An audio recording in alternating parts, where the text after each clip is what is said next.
Баршаңызға сәлем-алейкум, каналыма қош келдіңіздер. Бүгін сіздермен бірге ауызашарға жылдам әрі дәмді дастархан дайындайтын боламыз. Ыстық тағамнан духовкада тауық етін пісіреміз, тәттілерден сүзбелі пирог жасаймыз, және де өте дәмді және де оңай жасалатын тіске басар дайындайтын боламыз. Міндетті түрде видеоның соңына дейін қарап, каналыма тіркелуді ұмытпаңыздар. Сонымен қатар менімен жақын танысу үшін инста парақшама тіркеліңіз, описание бөліміне ссылка қалдырып кетемін. Ең бірінші пирог дайындаймыз. Ол үшін алдын ала електен өткізіп алған ұнымызды саламыз, үстіне сары майымызды саламыз. Енді осы екі қоспаны жақсылап тұрып ұнтақталғанға дейін қолымыздың көмегімен ұнтақтаймыз. Міне сары майым жұмсақтау, сондықтан өте оңай жасалып жатыр. Егер де сары майларыңыз қатып тұрған болса, үкіштің көмегімен де өткізіп алсаңыздар болады. Міне мен ұнтағым дайын болды. Қазір үстіне біраз қасық қопсытқыш қосамын. Міне осындай ұнтақ болу керек сіздерде. Және де қантымызды қосамыз. Жақсылап тұрып қасығымыздың көмегімен барлық құрғақ қоспамызды араластырып аламыз.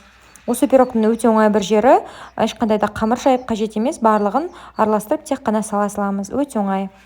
Міне біздің негізгі ұнтағымыз дайын болды.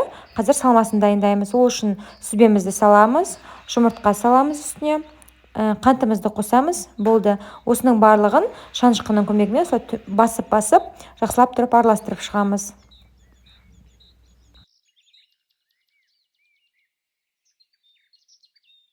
Міне біздің салмамыз дайын болды. Осындай масса пайда болу керек сіздерде. Қазір енді пирогымызды пісіруге кірісеміз. Ол үшін ұнтағымыздың жартыдан көп бөлігін саламыз, азғантай бөлігін үстіне себуге алып қаламыз. Мендегі форма диаметрі 22 сантиметр. Осылай алдын ала фольга төсеп алдым. Енді салған ұнтағымызды қазір қасықпен бірыңғай қылып тегістеп, одан кейін қолымыздың көмегімен осылайынан басып шықсаңыздар болады, немесе бокалдың түбімен де жасаңыздар болады. Қалай ыңғайлы солай жасайсыздар. Одан кейін салмамызды толықтай құямыз. Салмамызды құйғаннан кейін де қасықпен жетпеген жерлерін осылай тегістеп жеткізіп жібереміз. Енді келесі кезекте біз қалған кішкентай бөлік құрғақ ұнтағымыз бар. Сол ұнтақты осылай қасығымыздың көмегімен бетіне сеуіп шығамыз. Біз ұнтақтан көп бөлігін астына орналастырдық. Тек қана аздаған бөлігін ғана осылай үстіне сеуіп шығамыз. Одан кейін қасықпен қатты баспай, осылай жай-жай осылай тегістеп шығасыздар. Алдын ала қызып тұрған пеште 180 градуста 40 минут пісіріп аламыз. Енді қазір біз тіске басарымызды дайындауға кірісеміз. Бізге осындай багет керек. Бұл нан, багет деп аталатын нан. Осылайынан міне кішкентай бөліктерге пышақпен осылай кесіп аласыздар.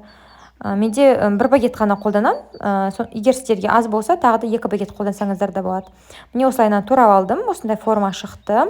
Қазір енді мен духовканың формасына орналастырып, шамамен 180 градуста бір 5 минуттай, немесе 4-5 минуттай ғана ұстап, кепкенге дейін ұстап тұрамыз. Оған дейін соусын дайындаймын. Шамамен 1-2 ас қасық майонез және де 2-3 сарымсақ, яғни чеснокты осылай өткізіп аласыздар. Ұсақтап, ұнтақтап, немесе ұсақ пышақпен тұрап алсаңыздар да болады. Қазір мен осыны шанышқымыздың көмегімен араластырып аламын. Бұл тіске басар бізде өте оңай жасалады және де дәмі өте күшті, тойымды болып шығады. Міне бізге керек заттар: соус дайын, қияр міне осылайынан жұқа-жұқа қылдырып дөңгелек формалы жасап кесіп алдым. Және де бізге дүкеннің осындай шпроты керек, яғни май балығы керек болады. Мен міне осылай алдын ала ашып дайындап алдым. Осындай міне бүтін-бүтін, ұзын-ұзын бұша болып келеді. Ортасынан бөліп қолдансаңыздар да болады, немесе солай бүтіндей де қоюға болады. Қараңыз, енді мен наным міне кішкене кепті және духовкамыздың ішіне кептіріп алдым. Қазір енді кисточканың көмегімен осылай майонез жағып шығамын. Яғни соусымыз біздің алдын ала дайындап алған, чеснокпен араластырылған соус жағып алдым. Қазір үстіне бір қиярды қоямын және де үстіне бір осындай балығымызды қоямын. Егер қаласаңыздар, балықтың ортасынан бөліп қойсаңыздар да болады. Тура осы әдіс бойынша барлық багеттерге жағып орналастырып шығамыз. Өте дәмді тіске басар.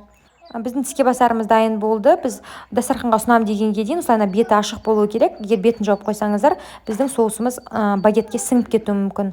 Енді ыстық тағамымызды дайындаймыз. Ол үшін бізге ең оңай соус ретінде мен маринадқа осы майонез және де кетчупты қолданамын. Үйде барлықтарыңызда бар деп ойлаймын. Тұз қосамын және де қара бұрыш қосамын. Осының барлығын қазір кисточкамен міне осылайынан араластырып аламын. Осы ең оңай маринад және де осы маринад бойынша жасасаңыздар, сізде тауықтарыңыз сочный, күшті болып шығады. Мен міне осындай бүтін тауық қолданып жатырмын. Осындай бүтін тауықты маринадтап пісіреміз қазір. Маринадқа тауығымызды салып аламыз да кисточкамыздың көмегімен барлық жерлеріне, сыртына және де ішіне барлығына толықтай маринадты жағып шығамыз.